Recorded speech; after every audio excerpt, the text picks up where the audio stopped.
If you saw my new Comic Day Blast video, which you should have, you'll remember that I teased you with a package containing two comic books, two big key comic books that I recently got in that still feel kind of surreal to finally have in my hands, in my collection, after who knows how long of being aware of them and just wanting to have them, like these big moments in comic books in my hands now, containing two dope villains, two characters that are definitely beloved and popular and have only grown even more so over the years. So today is the big reveal, and also this.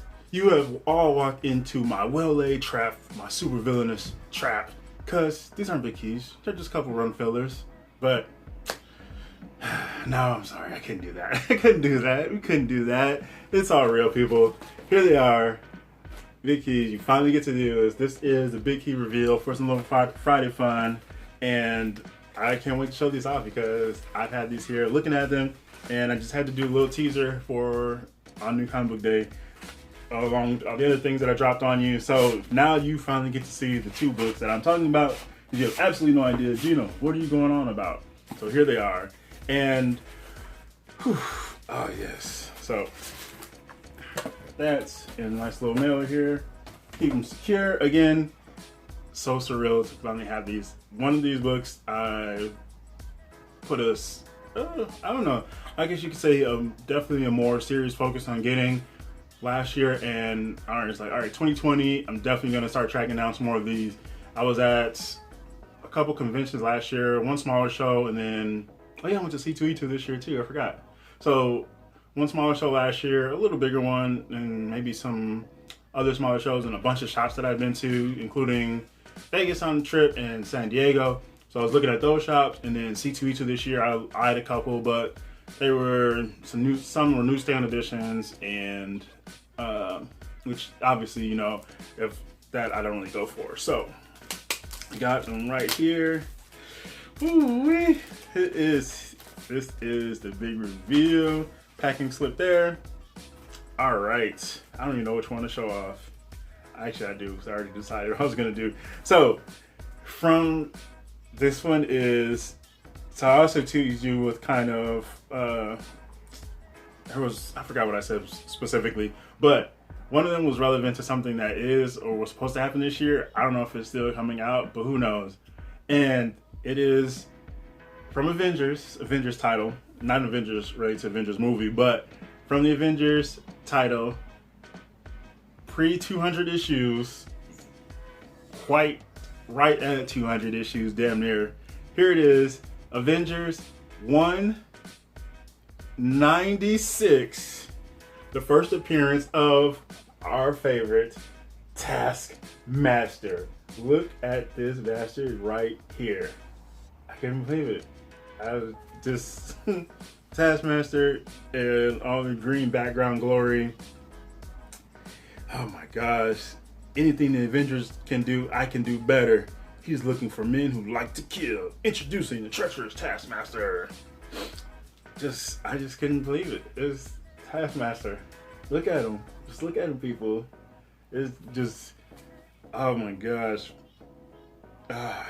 Just such a gorgeous book here. You got the Avengers in the corner, Miss Marvel, Cap, Wonder Man, Vision, Iron Man, Beast, and I don't know if that's Wasp, that's not Scarlet Witch, it could be Wasp. But yeah, this was just so cool. So I still want to drop this video, but I want to probably talk a little bit about, because I want to do some eBay tips, because I got a question from a viewer who was just asking about going about finding deals on eBay and just looking for finding deals on specific books, whatever, and condition. And one of the comments was dealing with when finding books in like fine, around the fine range or whatever. And my comment was, I'm all for that, definitely, especially when you're going back some, because it all depends. Like the grade is one thing, but it's the specific condition, like the specific issues that an issue has. So like the spine ticks, maybe the placement of them, how big they are. I don't do tears really, unless it has to be like crazy older book. So tears, folds, creases, whatever, depends on how bad. Well, not creases really, or creases or folds. But spine takes okay, like if they're depending on how far they are. But yeah, this one isn't really much of an issue with that. I just want to throw that out there. Yeah, this is just such a great, look at that. It's insane to finally have this book in the hand. So again, if you don't know, Taskmaster was supposed to appear in the Black Widow movie, which was supposed to come out last month, I think. And I don't know if it got pushed to later in the year or next year. I have no idea. All the COVID stuff, who knows what the hell's going on. Things are starting to open back up. Maybe, I don't remember. I haven't looked back at any updates when it got delayed or whatever, so who the hell knows. Now, on to the big book. Now this is, you could even say this is definitely a grail. Like, it's up there. So to finally have this, and this is a book I constantly I've looked at, and I used to check on eBay every so often and just kind of see like, oh, okay, I see a lot of newsstand editions, which I don't want to fuck with. But yeah, it's just crazy to finally have this here. And I had another note to say, I don't know, but this is definitely one of my favorite villains. This is, and I'm talking about him actually quite a bit here. But yeah, I had another point I was about to say, but I completely forgot. So anyways, I added this onto my like legit series going after this past, year and a half, give or take. And just constantly checking and hoping I catch I don't know. Again, I probably would have, it almost feels so, it feels a little bit different if I would have got them at a shop or a convention, actually picking them up in person, like the Avengers annual number 10, which that one felt extra surreal. But I think that one was more so because it was the first appearance of an X-Men character, and with X-Men being so near and dear to my heart, that's why that one felt so incredibly out there. It was like this, I just couldn't believe it. So yeah, but anyways, here it is. Now this one, Amazing Spider-Man. And I'm just gonna say this one. In the shadow of evil's past. Now, maybe you know what that reference is, or maybe you just kind of remember that from a cover, then you'll already know what the hell this book is. But here it is. The first appearance of my man, Hobgoblin, Amazing Spider-Man 238. Here it is. You got Hobgoblin, people. You know that's Hobgoblin. Number 238. Hobgoblin. I mean, like, just absurdly geeked out over both of these. Taskmaster, Hobgoblin, two incredibly dope villains, and who had incredible staying power. And Hobgoblin got a little bit of an extension because there have been several characters who've taken up the mantle. So, and then I think Yurik, I like his design. I like that costume, that modern. I was like, oh, that looks dope. Like the OG design is definitely cool too. Like they're both just dope. But I think that one was just perfect. It's like, okay, modernize him, bring him back with a new character, new new identity under the mantle of Hobgoblin. And as far as like a modern look, I think that was fantastic.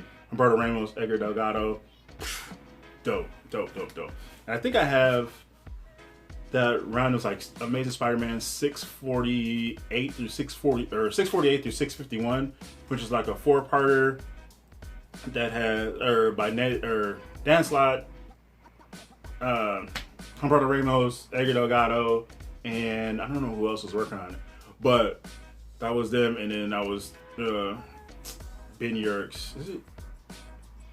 Which one? I forgot now. I forgot which Yerk is which.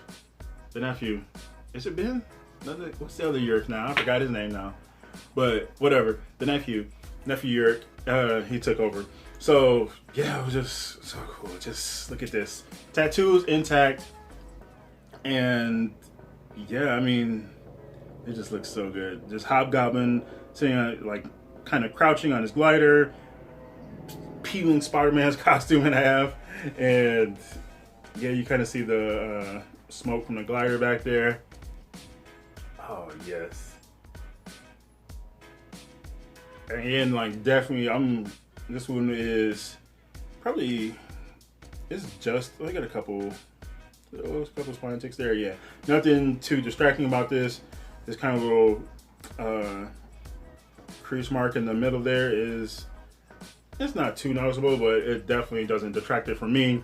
And yeah, I just couldn't believe it. And also with these two books, it just fits perfectly because it allows me to touch on a topic I haven't made a video for, but I kind of wanted to touch on a little bit here, as well as go into it a little bit more separately because I've seen it kind of in the YouTube comic book community going around recently, and it is about the debate surrounding first appearances and cameos, like comparing like cameos versus first full appearances. And I think these two books perfectly illustrate that, because Amazing Spider-Man 238 is a first true appearance of Hobgoblin. No debate about that. Avengers 196 with Hobgoblin, I don't have 195, but that one is supposed to be his first cameo appearance, whatever the hell that means. If he's in the book, that should be, if a character appears in the book, that should be the first appearance. It shouldn't be, oh, they only appeared in 13% of the book, so it doesn't count. No, fuck all that.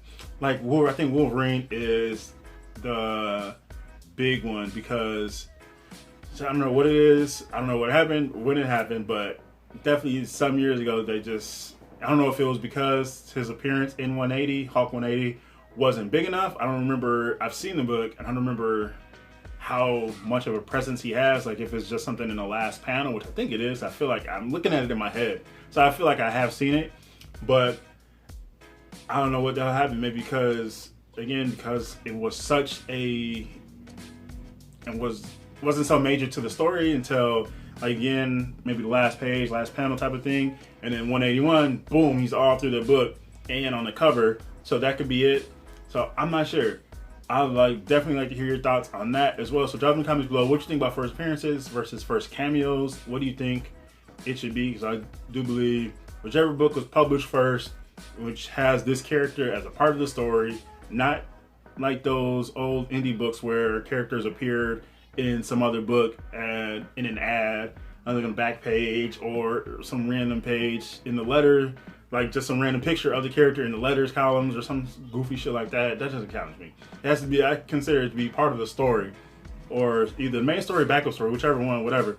As long as they appear in a story capacity, in a narrative capacity, that should count as the first appearance.